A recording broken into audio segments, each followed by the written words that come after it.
Reka duhere muri Repubulika Iharanira Demokarasi ya Kongo. Nyuma yaho AFC M23 ifashe umujyi wa Uvira mu burasirazuba bwa Repubulika Iharanira Demokarasi ya Kongo, ingabo nyinshi z'u Burundi ziracyari mu bice bikikije komine ya Minembwe ihuza teritwari ya Uvira, Fizi ndetse na Mwenga.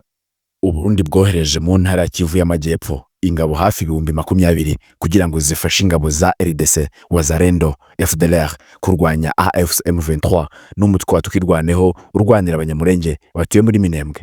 Umutwe wa Tukirwaneho umaze iminsi ugaragaje ko ingabo nyinshi z'abarundi zoherejwe mu bice bikikije Minembwe birimo Mikenke, Powezelo, Makombo, Mikarati, Gipupu, Muramvya ndetse na Mwenga kugira ngo wicishe inzara abanyamurenge ukoresheje uburyo bwo gufunga inzira banyuramo bajya guhaha.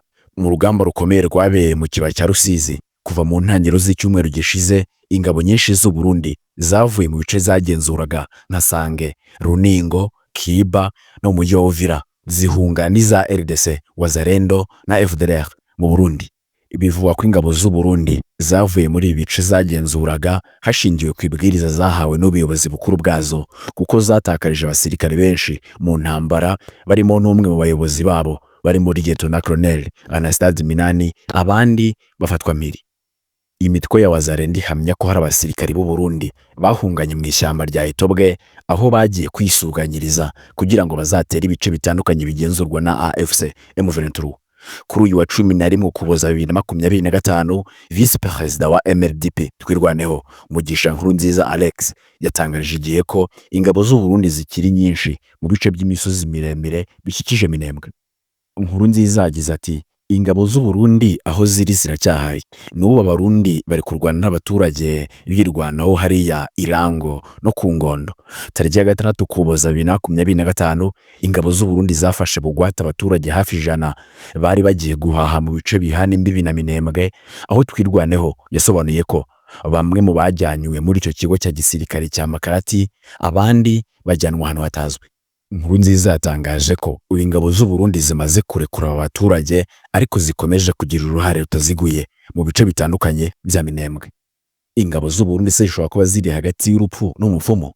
Ingabo z'u Burundi ziri mu bice bikikije Minembwe, zinjiye zinyuze mu bice bitandukanye birimo Sange, mu kibaya cya Rusizi, Rurambo, mu mujyi wa Uvira ndetse no muri Baraka, aha ni muri teritwari ya Fizi. Ni nyuma yaho izari zarashinze ibirindiro mu kibaya cya Rusizi zisubiye mu Burundi, iziri mu bice bikikije Minembwe ziri hagati y'urupfu n'umupfumo, kuko zikomeje kugaba ibitero nazo zaraswaho bikomeye nka ngenzi zazo zatsinzwe kandi gutabarwa byagorana.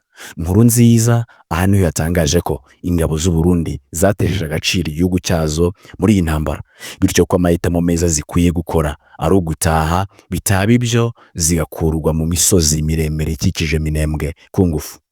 Ku batuye muri Minembwe, Vice Perezida wa MRDP Twirwaneho yatangaje ko ikibazo cy'umutekano wabo umaze igihe kinini uhungabanywa n'ingabo z'u Burundi kizakemuka vuba nk'uko cyakemutse mu mujyi wa Uvira, ubwo umugaba mukuru wungirije wa AFC M23 Brigadier General Bernard Vyamungu yageraga mu mujyi wa Uvira tariki ya 10 Ukuboza 2025, yasabye ingabo z'u Burundi zikiri mu misozi miremire muri Kivu y'Amajyepfo ko zamanuka zigataha mu mahoro.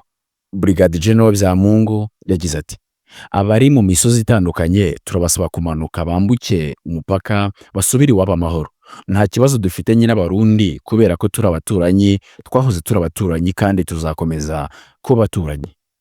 Ingabo z'u Burundi zibaye zidashaka kunyura mu bice bigenzurwa na AFC M23 mu gihe zafata icyemezo cyo kuva muri iyi ntambara, inzira yazorohera ni ukumanuka mu mujyi wa Baraka muri Fizi munsi y'umujyi wa Uvira. U Rwanda rwongeye kwakira abandi banyarwanda barenga 300 babaga muri Repubulika Iharanira Demokarasi ya Kongo. U Rwanda ubu rwakira abandi banyarwanda 337 bari barafashwe bugwate n'umutwe w'iterabwoba wa FDLR ukorera muri kino gihugu cya Repubulika Iharanira Demokarasi ya Kongo. Abatashye biganjemo abana 234, abagabo 22 n'abagore 81, banyuze ku mupaka munini wa Kronish uhuza u Rwanda na Repubulika Iharanira Demokarasi ya Kongo. Batashye kuri wa 11 Ukuboza 2025, bazanye imodoka zibategereje kugira ngo zibajyane mu kigo cya Kijote mu karere ka Nyabihu banyuzwamo by'agateganyo. Aba banyarwanda babaga mu nkambi y'agateganyo ya Goma nyuma yo kuva mu bice bitandukanye mu burasirazuba bwa Repubulika Iharanira Demokarasi ya Kongo, aho bari barafashwe bugwate na FDLR.